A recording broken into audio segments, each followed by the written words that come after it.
Good morning, students. Today is your SST class. So, please, all of you, open your social study book, page number 75, unit number 5, lesson number 14, the birth of the United Nations. As you all know, जैसा कि आप सभी जानते ही हैं कि जो आपको third monthly exams के लिए सिलेबस दिया गया है उसके अकॉर्डिंग आपको यूनिट नंबर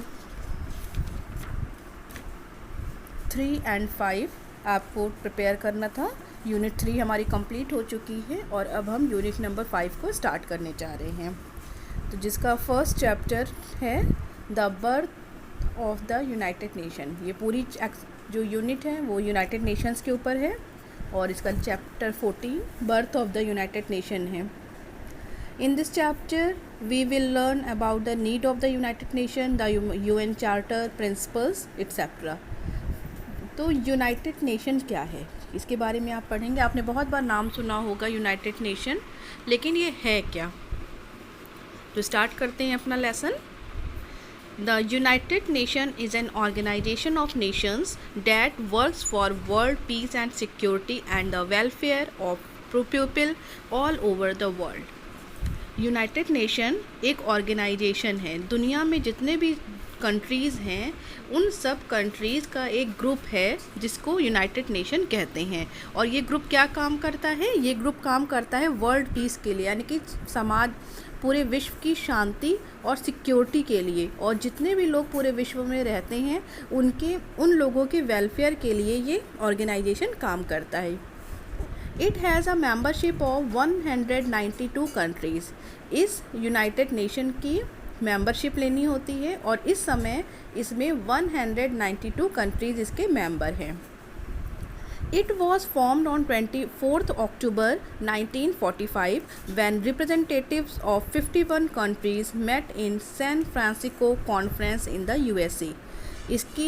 इस यूएन की स्थापना कब हुई थी? ये 24 अक्टूबर 1945 को बना था और जिस समय ये बना था उस समय पर यहाँ इनके पास 51 कंट्रीज़ थी और इसकी फर्स्ट मीटिंग यूएसए के सैन फ्रांसिस्को कॉन्फ्रेंस में हुई थी।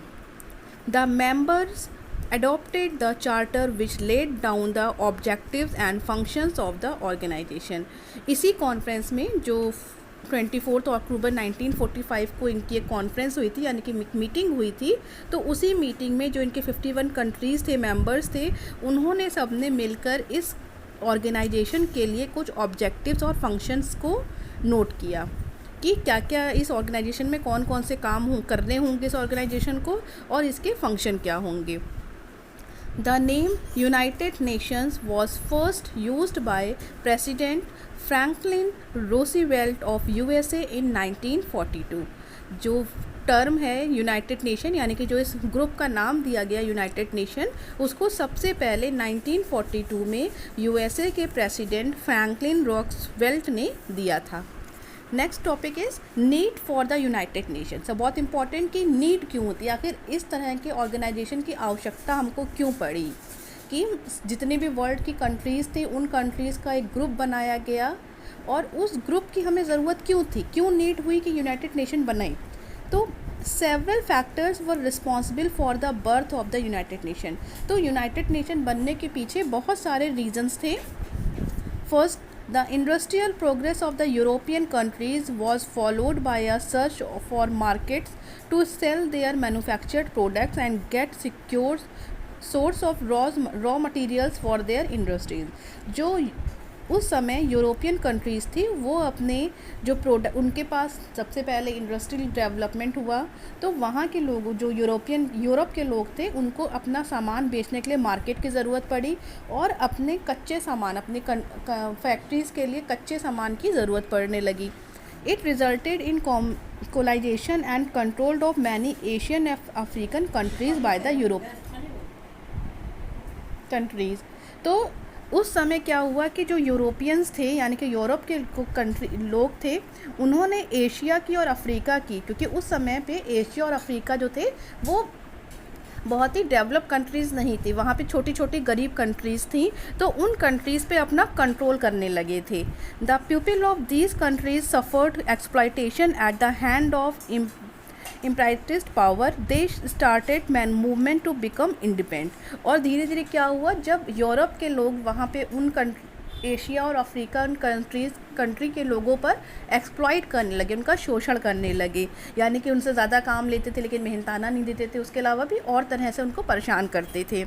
The rivalry of European countries for gaining more colonies and expanding their empires resulted in 2 world wars। आपने कई बार नाम सुना होगा वर्ल्ड वॉर के बारे में,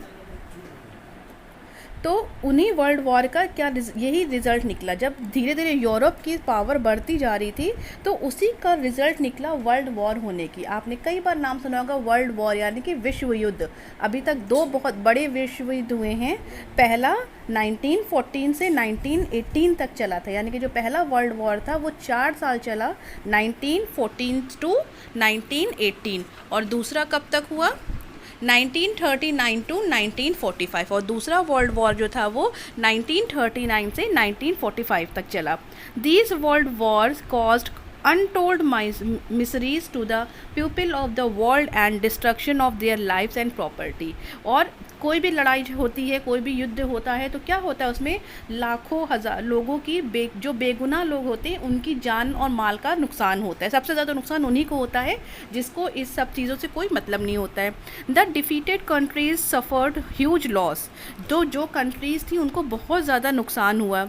Japan face total destruction due to atomic bombing at Nagasaki and Hiroshima by USA. और आपने कई बार नाम सुना होगा हिरोशिमा और नाकासाकी, जापान की 2 ऐसी सिटीज़ थी जहाँ पे यूएसए के द्वारा एटॉमिक बम गिराया गया और पूरी के पूरे वो शहर जो थे उनके तबाह और बर्बाद हो गए। जर्मनी वॉज डिवाइडेड, जर्मनी के टुकड़े हो गए।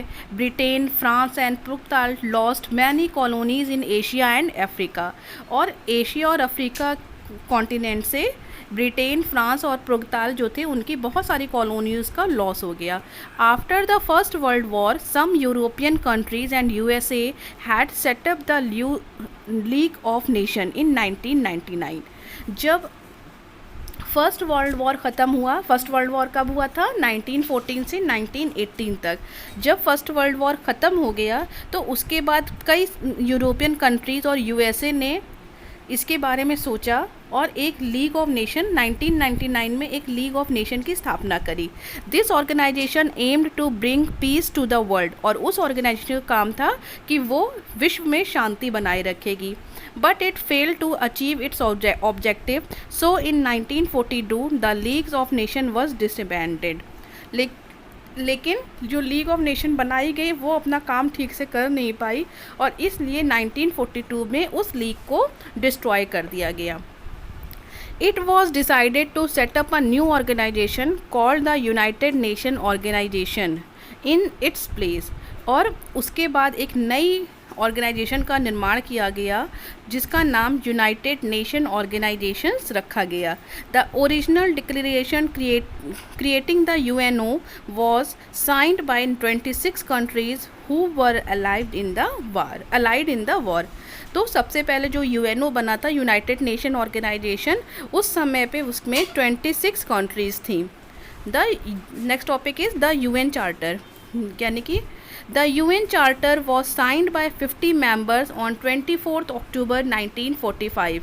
This day is observed as United Nation day. UN charter यानी कि चार्टर का मतलब नियम, जो नियम बनाए गए थे उन नियम में उस 50 कंट्रीज़ थी जिन्होंने 24 अक्टूबर 1945 को उस चार्टर पे साइन किया था। इस दिन को हम सब यूनाइटेड नेशन डे के रूप में मनाते हैं। Later Poland was joined the organisation as the 51 members. बाद में पोलैंड ने भी इस ऑर्गेनाइजेशन को ज्वाइन कर लिया और वहाँ पर 51 मेंबर्स बन गए हैं। The UN charter contain the following main objective. और इस चार्टर के मेन ऑब्जेक्टिव यानी कि मेन उद्देश्य क्या थे? First, to maintain peace and security in the world. सबसे पहले काम था उनका कि विश्व में शांति और सुरक्षा प्रदान करना। Second, to develop friendly relation among countries. दूसरा था क्या था कि एक देश से और दूसरे देश के बीच में फ्रेंडली रिलेशन बनाना था। थर्ड है to cooperate in improving socio economic condition of people.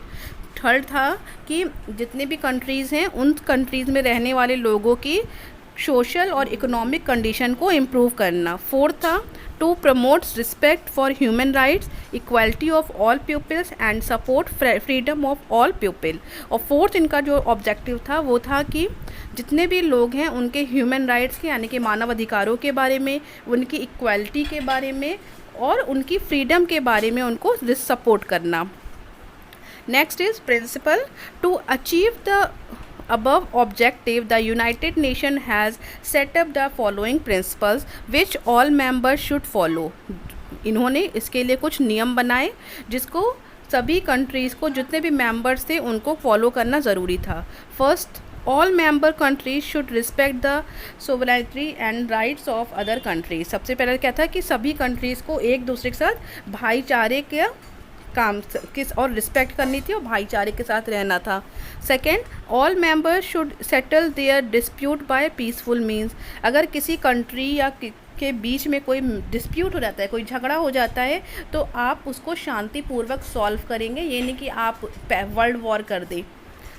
Third है to avoid use of force और थ्रेट। आपको सेना का इस्तेमाल नहीं करना है। फोर्थ है to assist the United Nations in fulfilling its objective. और आपको यूनाइटेड नेशन जितने भी मेंबर कंट्रीज़ हैं उनको ये करना था कि आपको यूनाइटेड नेशन की ऑब्जेक्टिव्स को पूरा करने के लिए काम करना था ताकि किस तरह से कंट्री वो आगे बढ़े। तो ये पूरा आपका लेसन था। अगर आपने कभी सुना होगा तो इसके बारे में बहुत सारे काम करते, इनकी अलग अलग हम आगे के चैप्टर्स में भी पढ़ेंगे। यूनाइटेड नेशन की कई सारी अलग अलग और ब्रांचेस भी हैं जिसमें आपने यूनिसेफ का नाम सुना होगा जो बच्चों के लिए काम करती है। WHO आजकल आप लोग कोरोना के टाइम पे बहुत सुन रहे होंगे, जो पूरे वर्ल्ड के हेल्थ ऑर्गेनाइजेशन को, हेल्थ रिलेटेड इश्यूज़ को सॉल्व करती है। तो इनके बाद अलग अलग इसमें कई डिविजन्स हैं जिसको हम आगे के लेक्चर्स में भी पढ़ेंगे और समझेंगे। प्रेजेंट